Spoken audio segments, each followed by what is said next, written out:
All we can say is wow. We ran an NBA playoff special in which the first 99 packages sold were discounted down to $149, and pardon the pun, they sold like hotcakes. Well, NHL fans, do not fret, as we are not only matching that offer, but we are actually making it better. Starting Monday, April 25th, the first 99 packages sold using the code PUCK149 will not only get the entire NHL playoffs for only $149, but they will also get the rest of the regular season for free. That means that you can get over 2 months of NHL through the Stanley Cup Finals for under $19 per week.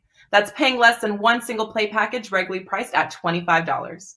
Do not get shut out, as coupon code PUCK149 is good at both WagerTalk and Sports Memo and only will be available for the first 99 packages sold, but you may use this code to purchase more than one NHL playoff package.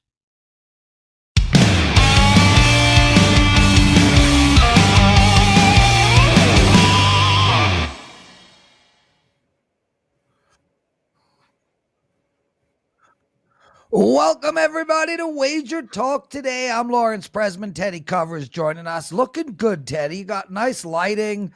Very attractive today. Anyway, Steve Merril, first up, he's going to talk LA Dodgers and Diamondbacks, Orioles and Yankees. He's obviously going to tell us about his streaks and runs. He'll probably have a promo. It's Steve Merril.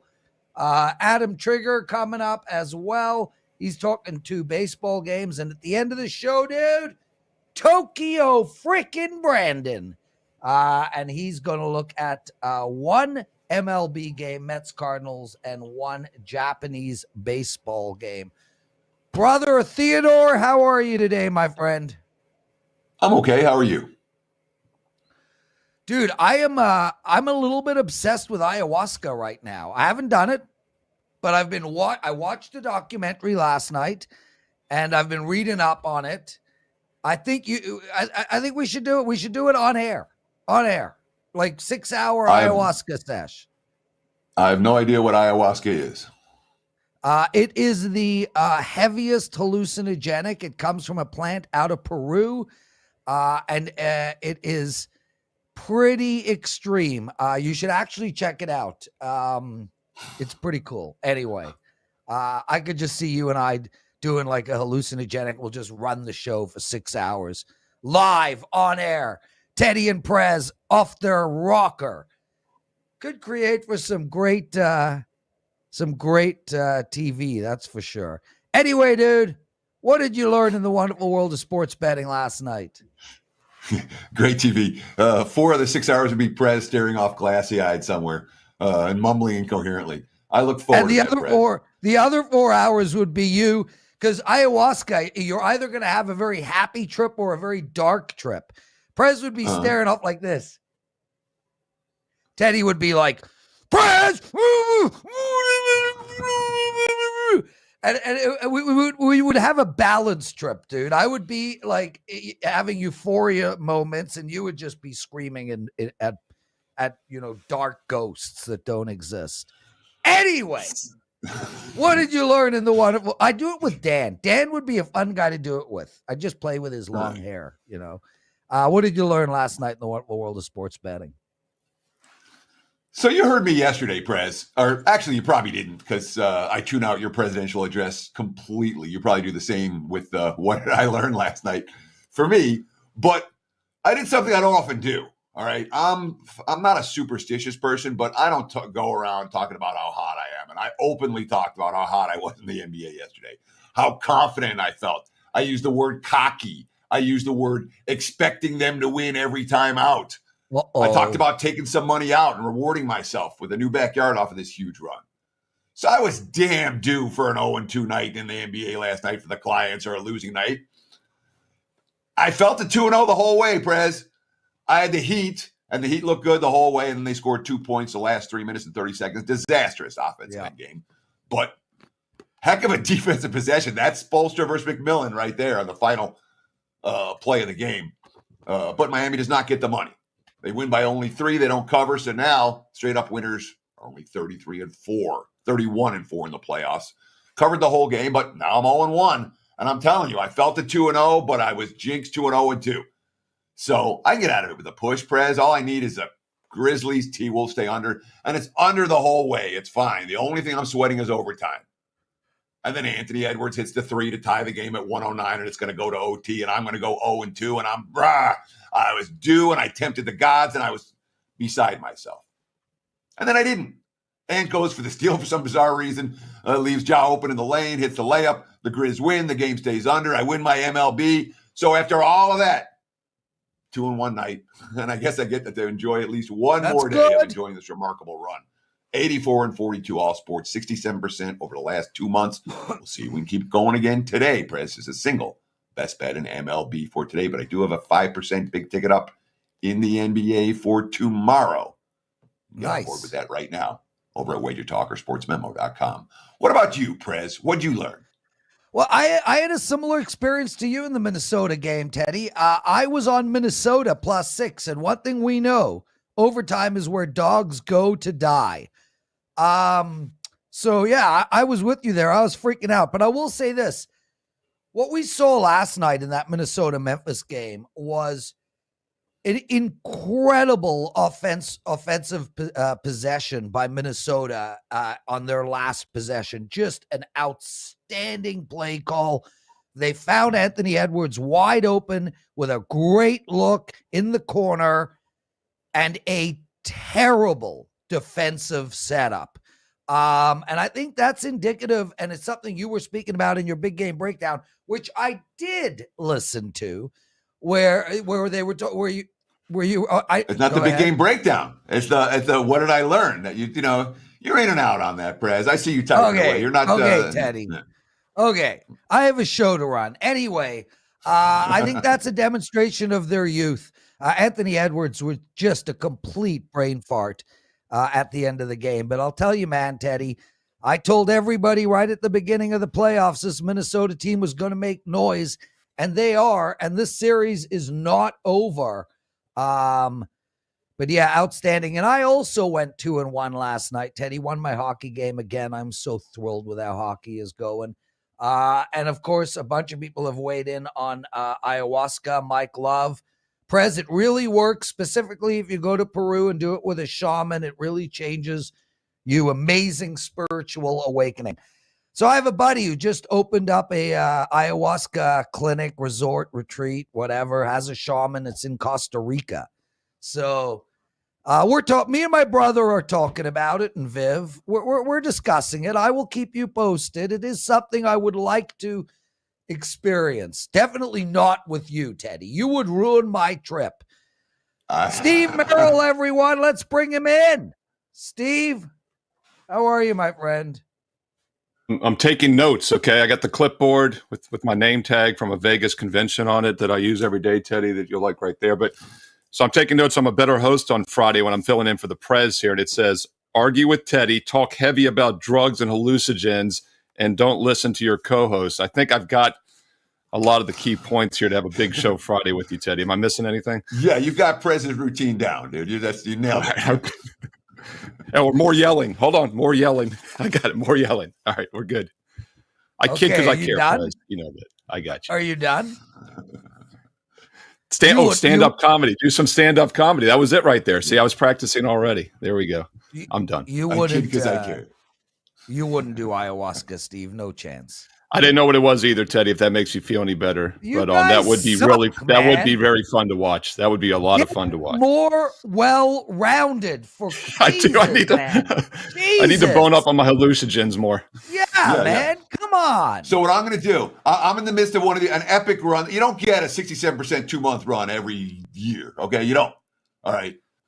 You're telling me that instead of focusing on what I'm doing that's winning for my clients, I should instead focus on the hallucinogenic drugs that you want me to take, so that'll clear my mind and make things better. No, you could be on an 80% run. No. You might be on an 80% run. Who knows? Yeah, Teddy. But you're doing that. Exactly. I'm doing it with you, and I'm going to give you grief the entire way. It'll be your worst nightmare in hell. Yeah. No chance in hell. I want to do it with Dan. Steve Merril, let's I'll be all over you, dude. I'll be all over you like white on rice. It'll be ridiculous. Dude, I would be taking care of you. You'd be in the corner, all in fetal position. Fetal position. There we go. I love it. It's dark in here. Cold. Dodgers, Diamondbacks, Steve. -185. 8 is the total.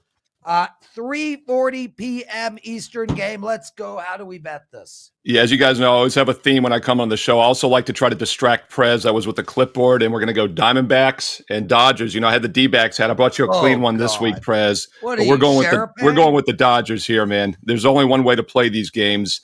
And I actually tuned in yesterday because I heard you had a lot of fun on the show yesterday, guys. I went back and watched the replay and actually enjoyed Tony Finn's segment. And Teddy and Tony talked about just blindly playing the big $2 favorites has made money, including the run line. And something I've talked about a lot here on this show is fading bad teams and playing on the Dodgers run line. And we get both of them here in a daytime game. So a little bonus for the live viewers. This one goes at 3:40 Eastern today on Wednesday afternoon. And I like the fact the Dodgers came off a loss last night. In fact, that game was 3-3 when I was watching like in the seventh inning. And I think the Dodgers were out hitting the D-backs 8-3 at the time. And the game was still tied 3-3. Overall for the game last night, the Diamondbacks had 4 hits, and they won the game 5-3. I'll call that a misleading win, and I think it's a great bounce-back spot for L.A. But once again, Dodgers lost outright. So if you had the run line last night, it didn't hurt you too bad. By the way, I had nothing last night. I did have a strong best bet on Monday on the Dodgers and that 4-0 win on the run line. And keep in mind, they also won the game before that on Sunday, 10-2 against the Padres. This is a team that continues to win by margin when they win, and we're getting them against probably one of the worst teams in the league. In fact, coming in this season, Arizona was slated to be the worst team in the National League. Looks like the Reds might give them a run for their money or lack of money, but Dodgers are still, I think, the best team in baseball. Coming off a loss on the run line, Dodgers -1.5 is the only way to play it. So the only time all year the Dodgers have lost back-to-back games was the first series of the year. They were in Colorado, so against a divisional opponent on the road. This is now the second time that they're facing this particular situation. Off a loss against a divisional opponent that knows them well on the highway. And it's an early start game, much like the second loss in the Colorado series was. Does that concern you here, or am I overthinking it? It's just, look, Dodgers off a loss, play them on the run line. As simple as it gets. Yeah, I wanted to challenge you, Teddy, with a follow-up for this one because I think it's hard to really make a case for Arizona. I mean, you could say, well, they won last night. They're in good current form, right? But like I said, they only put up 4 hits on the 5 runs. It was an extremely misleading win. And then on top of that, they get shut out in the game before that on Monday when I played against them. I had the Dodgers in that game, as I mentioned. They had only 3 hits. They've now had 6 hits or less in 3 straight games. So they're a terrible offensive team still. Dodgers are in a focused spot, and there's only one way to play it. You lay it if you're going to play it. Steve Merril, everybody. Steve, Orioles, Yankees. By the way, Teddy, one of the people in the chat room suggested you do shrooms. Oh, how little they know about Teddy. Teddy was young once, everybody. About 48 years ago, but he was young It's once. true, I was. And he was a deadhead. He was a deadhead. I am positive hallucinogenics has entered his system at some point, just not ayahuasca. Orioles, Yankees, Steve. Ariel Epstein posted about this. Her dad's an Oriole fan. She's a Yankee fan. They're going to the game tonight, so they're going to have an argument. Who should Ariel and her dad bet?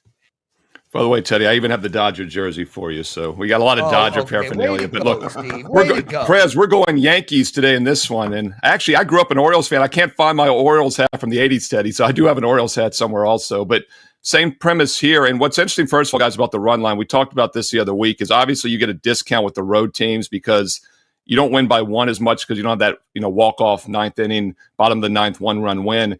Dodgers are like -165, -170. They're -1.5, -120 as the road favorite. In this game, the Yankees are -260 at home, yet you can still get them at -1.5, -120 run line. So once again, I heard Tony and Teddy talk about that yesterday. Do you play home teams or road teams only, home teams? It's obviously priced in, as you guys said, and this is an extreme example of that. Money line is almost 100 cents higher straight up, yet it's the same run line because the Yankees are the home team. Orioles were projected to be the worst team in the AL coming in. Arizona was the worst in the NL. Orioles are projected to be the worst in the AL. They got off to a 6-9 start. They've now lost back-to-back games. And I think we look to fade them here for a while because this is a team that had the worst ERA in baseball last year out of every team in the league. And they actually had one of the best ERAs to start the season this year. I think that's a little phony. And the pitcher on the mound today in Wells is definitely phony. A 6.8 ERA in his 3 outings this season, 1.9 whip. So even though the Orioles maybe have pitched above average as a team, Wells has not. And this is a pure play on spot once again for the better team, one of the best teams in the league at home against one of the worst teams. They win by margin. And once again, offense is in good current form. That's something else you want to look at when playing these run lines because you have to win by margin. Yankees have won 6 of their last 7 games now, and 5 of those last 6 wins have been by 2 runs or more. I used them as my free play on my page last night. They won 12-8. Reminder to check out my page every day for free baseball plays all season at WagerTalk.com. I like the Yankees again tonight, minus the 1.5, minus 120. That goes at 7 Eastern. So one of the things that I like to do, I mean, early in the season, mid-season, late season, doesn't matter. I want to be betting against lineups that aren't hitting, especially when I'm laying a big price. And for all the struggles the Orioles have had, that lineup's hitting right now. They took 2 out of 3 from the Yankees last week. They've scored, 24 runs over the last 4 games, at least 5 in every contest. This isn't an anemic lineup that can't hit their way out of a wet paper bag right now. It's an Orioles team that's hitting the ball pretty well. Does that concern you in this run line range? In this run line and you're talking to yourself on the Dodgers even more, Teddy, because like we've talked about, Arizona was not hitting the ball. That is the concern here with the Orioles. As you said, they're putting up some runs. They've scored 5 or more in 4 straight games, yet they've had 8 hits or less in 3 of those 4. So I'm not sure they're crushing the ball as well as the runs indicate. Because you look at the Yankees, they've put up 26 hits in the last 2 games alone, 35 hits in the last 3 games, which is more than the Orioles have like in their last 5 combined. So the Orioles are putting up some runs. I'm not sure they're hitting the ball as well as those runs indicate. And meanwhile, the Yankees, I think, are in excellent offensive form right now. 22 runs, 26 hits those last 2 games. I wouldn't talk you off the over 8 in this game. In fact, I believe it's to the over now. It's minus 120, even minus 125. So it looks like some 8.5s are going to start to pop. So could have a little bit of a hedge with the over 8 in this one as well. But I like Yankees run line and also lean over 8 for that reason. Steve Merril, everyone. Teddy, yesterday Brian gave us a tip, and today Revenant with a $20 tip. Dude, thank you. But more importantly, he mentioned that he went to Peru and did ayahuasca a few years back and is planning on doing it again. Steve Merril, you sent some runs in. First 5% NBA playoff best bet goes tonight. And it's a 16-2 ATS super situation play. 83% in NBA side bets. 83 units ROI, 77 MLB run, 77% MLB run the last 7 months, and on and on and on. Outstanding, dude. You are just awesome all around. I've promoted for you. Do you want to do a quick 30-seconder? Steve is awesome. I got to write this down. This is good stuff. Yeah, it's quite simple, guys. I've got my first and only 5% selection in the NBA playoffs all season going tonight. Strongest play I've seen in the NBA playoffs all season. First and only 5% I've released. It goes tonight on Wednesday. Steve Merril, WagerTalk.com. As Prez said, NBA sides alone up 83 units the past year. And this game is backed by an 89% super situation, which I give you in the analysis. It's the first and only 5% I've had in the NBA playoffs this year. Go get it right now. Steve Merril, WagerTalk.com.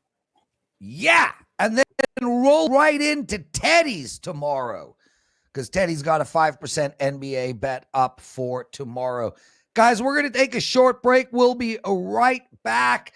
Adam Trigger, Tokyo Brandon, and if we get 100 likes, the presidential address that Teddy never listens to, even though it is free money almost every single day. Teddy would be living the high life in Barbados if he was listening to the presidential address. Be right back. Who will win the coveted crown of overall profit leader this year at Sports Memo? Multiple handicappers are in a running, and we took the current top 3 and packaged them together through the rest of the year for one low price, saving you thousands. Our current leaders are up a combined 139 units of profit so far in 2022. The Gold Sheet is up 55 units, Teddy Covers is up 47 units, and Jesse Schul is up 37 units. There are over 200 days left in 2022, and a 90-day all access is priced at $7.49 per handicapper. For a limited time, we will toss in the rest of the year free. Yep, get our current top 3 profit leaders for the rest of the year, coming out to just $2.89 per day per handicapper.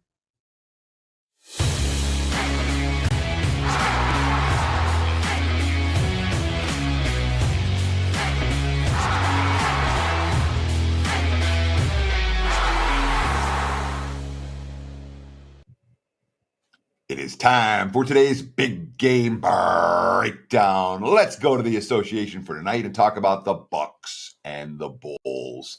Right now, look at the WagerTalk live odds screen. It's been nothing but Milwaukee money, given the Chicago injuries. Right now, the Bucks sitting at 12.5. Total's been bet down a little bit, 218s last night. Now we're seeing 217.5 as a prevailing number today. Speaking of last night, what did we see last night in the crucial game fives, the closeout games, the games with seasons on the line, the tight series? Well, the Heat Hawks went under. The Grizz T-Wolves went under. The Suns Pelicans stayed under. What have we seen in this series? 4 games, 4 unders. In fact, these two teams have met 8 times since the calendar turned to 2022, 7-1 to the under in those ball games. So why on earth would you bet it the other way? As Steve Merril would say, don't want to catch the falling knife. The Bulls scored 95 or less 3 times in 4 games. They don't have Zach LaVine. They don't have Alex Caruso. They're already playing without Lonzo. We're going to see lots of Derek White. And the one thing that the Bucks have been able to do defensively, I don't know if you shut down DeMar DeRozan, but they've been able to contain him. You know, DeRozan's going to have a tough time putting the biscuit in the basket tonight. I'm not expecting the Bulls offense to be particularly fast. I'm not expecting the Bulls offense to be particularly efficient again this evening. The Bucks just hit 17 of 33 from 3-point range last time out. Grayson Allen, the second coming, and Jrue Holiday, for that matter, had a great game. But they've also scored 111 or less 3 times in 4 games in this series. It's not like they're not going to play defense here. There's nothing easy for either team at this stage of the season. The refs are likely to let them bang. I think 217 is too high. 217.5 is too high. Even though I had a Kobe White pushes the pace off every miss nightmare, I still think this is the best way to bet this ball game. Look for Milwaukee and Chicago to stay under the total for the 5th straight time this postseason. Expect another relatively low-scoring affair. There's your big game breakdown, Mr. Prez. Back to you. Thank you very much, Theodore. Adam Trigger joining us, everybody. Dan, do we have Adam? Oh, there he is. And we got to start right off the bat with the following. I was told by, and I'm not going to say anybody's name, Dan, that you like jam bands and are always ready for a good trip. So I'm guessing you would join me for some ayahuasca. That sounds like a great time, Prez. Yeah, I'd be down for it. Yeah. Have you at least heard of it? Yeah. It was it's what Bobby Axelrod did on Billions, right? Like in the start of the one season. Yes. Yeah. Yes. Excellent. Adam Trigger, and then he came back. He came back and he was like, his mind was right. He was like ready to go. So I think Teddy is hitting 80% if he does it, to be honest with you. Yeah, I think he's up there. Yeah, well said, Adam. Smart man. And you want to talk Seattle, Tampa Bay? Let's start right there, man. How are you betting this game? Yeah, well, I just realized I have a little WagerTalk Today streak going because the last 2 weeks I came on the show, gave out a 4%er and one of my strongest leans, and all 4 of them hit. So now I feel like I got to do it again today. This one is the lean. The reason so I'm looking at the Rays here.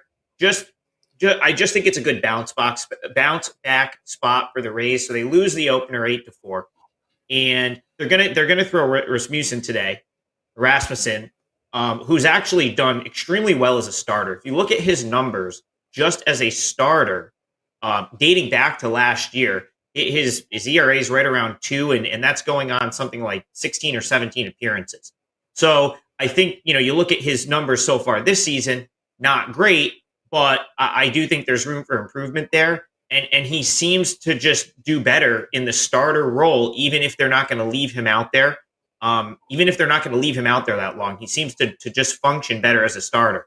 The Rays were getting killed last night, so they really didn't burn any of their top bullpen guys. They were down 7-0. It looked like it was a lost cause. They battled back a little bit to an 8-4 final, and they had the day off on Monday. And if there's ever a team that you kind of are going to be okay with a guy that might only go 3 or 4 innings, and then they're going to stack sort of their top relievers to piece together a 9-inning game, it would be the Rays. So I noticed something that interests me here. The Mariners, plus 22 run differential after last night, believe it leads the American League.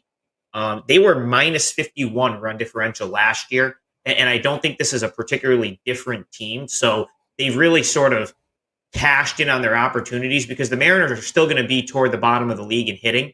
And so we might see some offensive regression from them there. That could highlight some potential regression. The Rays led the AL in run differential last year. They're only plus 4 this year. So just based on the fact that I could see the Rays having some positive regression, they won 4 of 5 prior to last night. I still think they're the best team in the AL East. And the Mariners may be off to a little bit of a hot start. You're getting the Rays at a pretty cheap price at home. Marco Gonzalez has been good. He's already been blown up twice this year. I think if you get this one into the bullpens, the Rays have the advantage at home. So I like the Rays at a short price here. So this is going to be a long follow-up question, but bear with me for a minute. 2 years ago, the San Francisco Giants overachieved.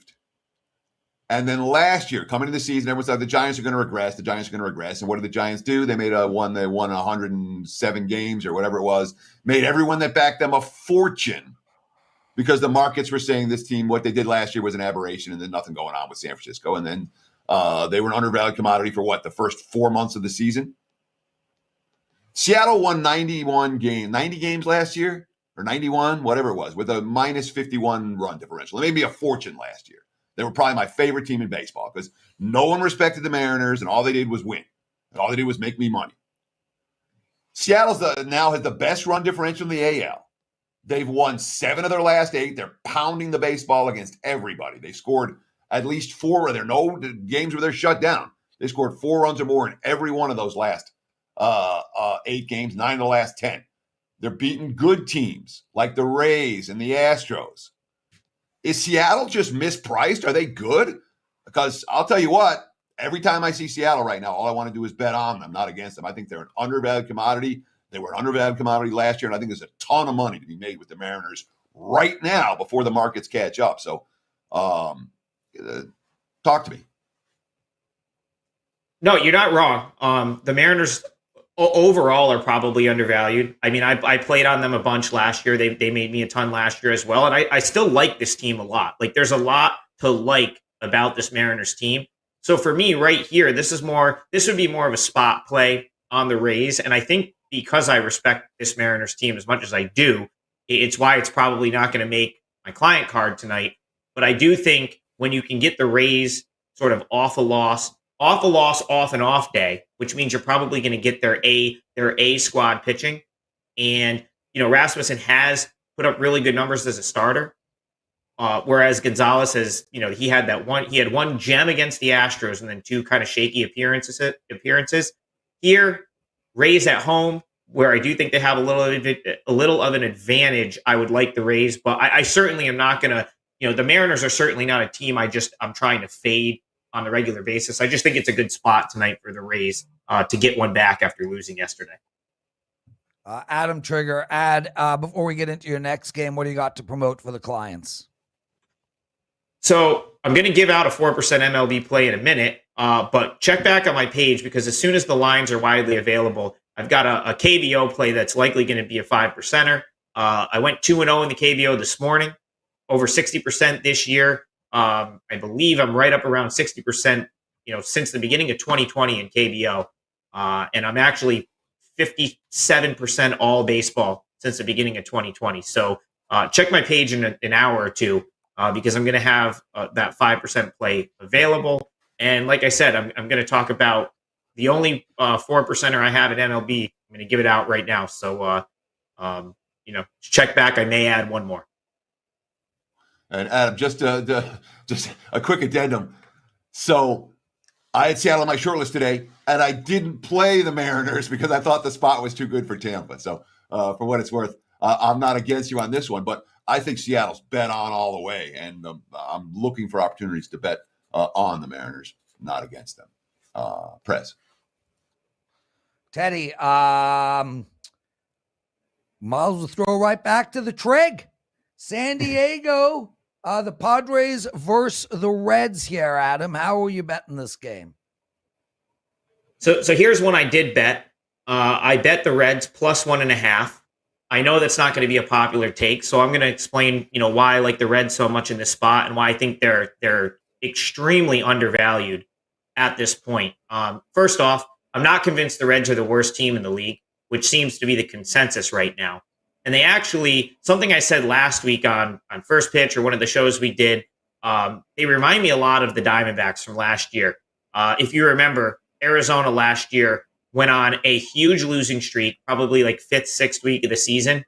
And they were very undervalued for most of the rest of the season and actually were very solid against the plus 1.5 run line. They finished with a 52-110 record, but they were a 500 team against the run line last year. And I think, the Reds remind me of that team where, they big losing streak, 11 straight losses. No one wants any part of them.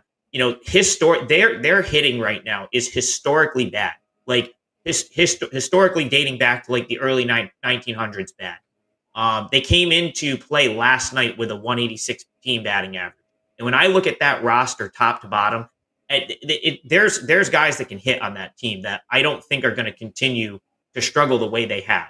So I think we're going to get some positive regression out of the Reds lineup. It already kind of started last night.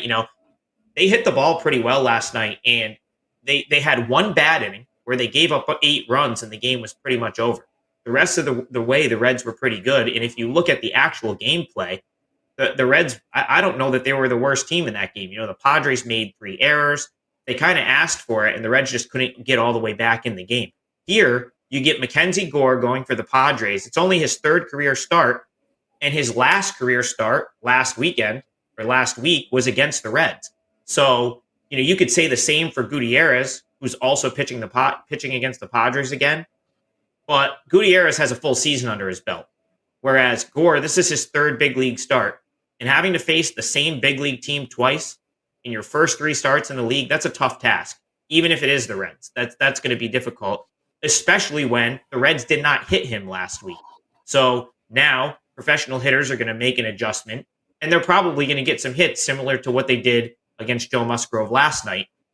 They knocked him around a little bit. So here you get the Reds pretty much get a free run at home. It looks like a spot where they could steal a win, but they've got all their high leverage relievers ready to go. I think it's a great spot for the Reds. Would not be surprised if they win this game, but I'm going to take the plus 1.5 at roughly minus 110. I think we get a close game here, and I think that's a great bet. So Cincinnati is 1-12 in their last 13 games. All 12 losses have come by multi-run margins. If the Reds are going to play a good game, don't you want to get the big plus price? Why do you want to take the plus 1.5 with a team that's losing every game by multi-run margins?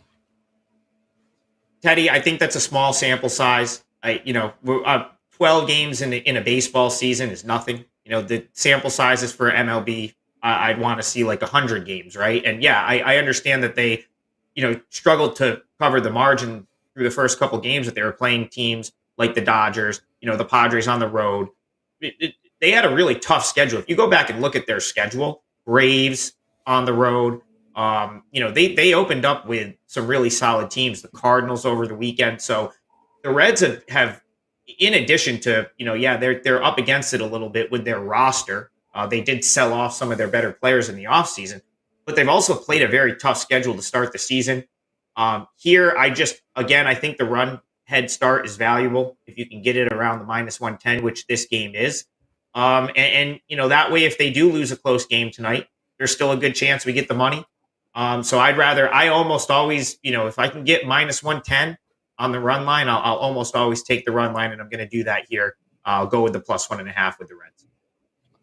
Awesome stuff, Adam. Love having you on. Thanks for joining us, brother. Adam Trigger, everyone. You can find him at WagerTalk.com. Teddy, we are seconds away from Tokyo, Brandon. Very, very exciting. Can't wait to hear how the Yomiuri Giants play the Yokohama Bay Stars. Brandon, how are they going to play each other, man? The world needs to know. Yomiuri versus Yokohama, baby. A rivalry matchup with historic drama. I think you've already started taking that hookah wacky drug or whatever you were talking about earlier in the show. Okay. Well then. Well, I think everyone can. He's going to start looking at his fingers real soon. Exactly. I think everyone can pronounce Yokohama, I think. But yeah, Yomiuri Giants and the Yokohama Bay Stars today in Japanese baseball. These are two of the best hitting teams, and they both have two of the worst bullpens in baseball. I was thinking this line would come out at 8.5 or, maybe 8, but it came out at 7.5. And the over 7.5 is plus money. So I would jump on that for a small percentage. I wouldn't go 4%, 5% on that, but I would take that for maybe a 2 or 3% play. In the Yomiuri Giants, Yokohama Bay Stars game, I am going to bet over 7.5 on the total because I just hate both of these bullpens. They're awful. And last night was a 9-2 game, I think. And these two teams have played each other 3 times this season, and they've all gone over 7. So I'm jumping on the 7.5 over. Teddy, you got a big follow-up on this? In Japan this evening. The follow-up is bad bullpens. We got one game that's going to first pitch in about a little over a half an hour from now. That'd be the Mets and the Cardinals in St. Louis. Carrasco and Mets. Right now, look at the WagerTalk live odds screen. I'm seeing the Mets as short road favorites in the minus 115 range. Total of 7. Early start MLB. What are we going to do with the Mets and the Cardinals? Can New York win their 3rd straight in this series? So looking at this game, the first thing that jumps out to me is Steven Matz is having a terrible season so far. He's played 3 of the worst teams in MLB too. 3 of the worst hitting teams. He's played the Pirates, the Brewers, and the Reds that Adam was just talking about in the previous segment. And his WHIP is 1.61, and his ERA is 5.27. Not only that, but the Mets are top 3 hitting in almost every hitting category measurable. And against Steven Matz, his previous team, he doesn't pitch well against them, actually. He's allowing a batting average of over almost 270 batting average against these Mets hitters. And the way they're hitting right now, I am going with Mets over 3.5 in this game. I think 3.5 is too low. I was expecting it to be 4.5 when it came out, but it was 3.5. This is a client play I put out a while ago, but I just checked it right now, and it's still 3.5. So I'm going to jump on the Mets over 3.5 in this game. Teddy? You guys are all quiet. I know I'm the last guest, guys, but don't get too excited. with the backup under the first half. What do you have to promote right now, buddy? What's going on in your world? How's your season started? I know you got a heck of a long-term track record. How's the short-term looking right now? So far in 2020, I'm a plus about 60 units, not quite on my pace of last year. 2022. There you go. So far, did I say that right? Did I say 2020? Okay. Yeah, who's on the ayahuasca now, that Tokyo Brandon? That's me. No, regarding that conversation, I'm a little more like Teddy. I've kind of calmed down in my later years, but I was pretty wild back in the day. So that's enough said on that. Right. But so far this year, I'm plus 60 units, not quite on my pace of last year of plus 265. I'll get there because the Asian baseball just started in the KBO and in Japanese baseball combined. I'm winning about 59% right now, which is where I want to be. I want to be between 57 and 60% on the season. I'm there right now, and WagerTalk's doing 2 specials for me right now. One is you can get the rest of my Japanese baseball season for $299. It goes until October, just like Major League. A lot of bets. I usually put out 2 or 3 plays a day in Japanese baseball. So that's a pretty good deal. And the other deal that WagerTalk's doing for me is they've combined the number 1, number 2, number 3 cappers so far in 2022. That would be Andrew McGinnis, Dave Koken, and myself. You can get all 3 of us for the rest of the year 2022 for a special deal. There's no coupon code needed. If you go to one of our sites, you'll see that deal. It's called the number 1, 2, 3 capper special. You can get that as well. So those are what I'm promoting today. And I haven't put out my Asian baseball plays yet, but I will be putting those out probably in about 5 hours from now. That's what I'm on today. Tokyo Brandon, everyone. Teddy, Tokyo Brandon was wild in his youth, dude. He used to sip wine while eating steak. Oh, yeah. Oh, yeah. I was raised in Arizona, not Tokyo. And Tokyo was off his rocker. I did some wild stuff. We'll go with under on that one. And especially if you want to compare yourself to Teddy and I, who literally spent our youth at Grateful Dead shows, no. That was you, Lawrence. You spent your youth. I went to a handful. You traveled around with them. There's a difference. I went to 64 Grateful Dead shows. How many did you do, Teddy? I don't remember, but I'll take that well under 60. Well under, it wasn't, I don't know. Not that many. 8. Tokyo, love having you, brother. See you in a couple of weeks. Send my love to anybody who is important in your life. Teddy, it's time. The Daily Presidential Address.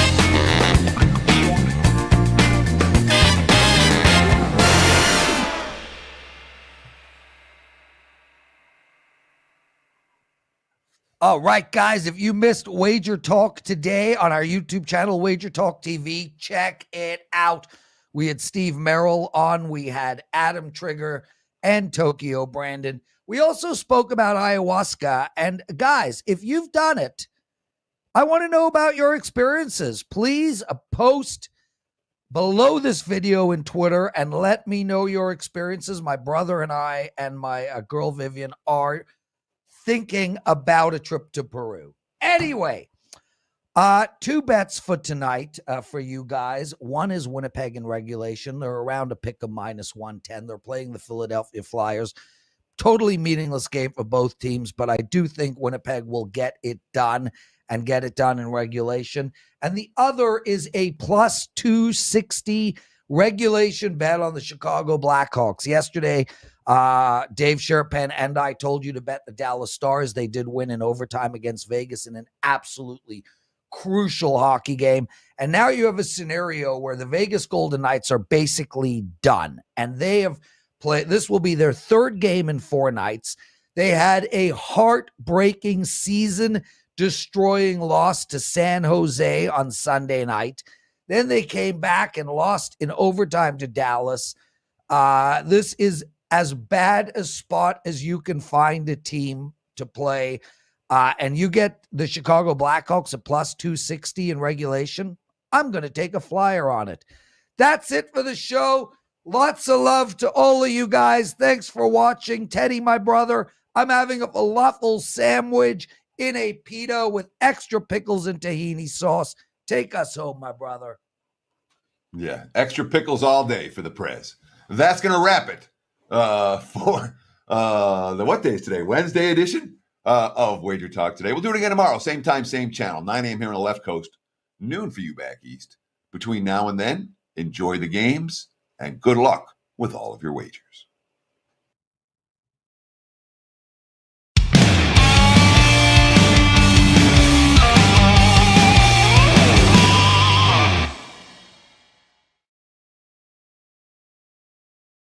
Who will win the coveted crown overall profit leader this year at Wager Talk? Multiple handicappers are in the running, and we took the current top 3 and packaged them together through the rest of the year for one low price, saving you thousands. Our current leaders are up a combined 287 units of profit so far in 2022. Andrew McInnes is up 154 units, Dave Koken is up 76 units, and Tokyo Brandon is up 57 units. There are over 200 days left in 2022, and a 90-day all access is priced at $7.49 per handicapper. For a limited time, we will toss in the rest of the year for free. Yep, get our current top 3 profit leaders for 259 days for the price of $90, coming out to just $2.89 per handicapper.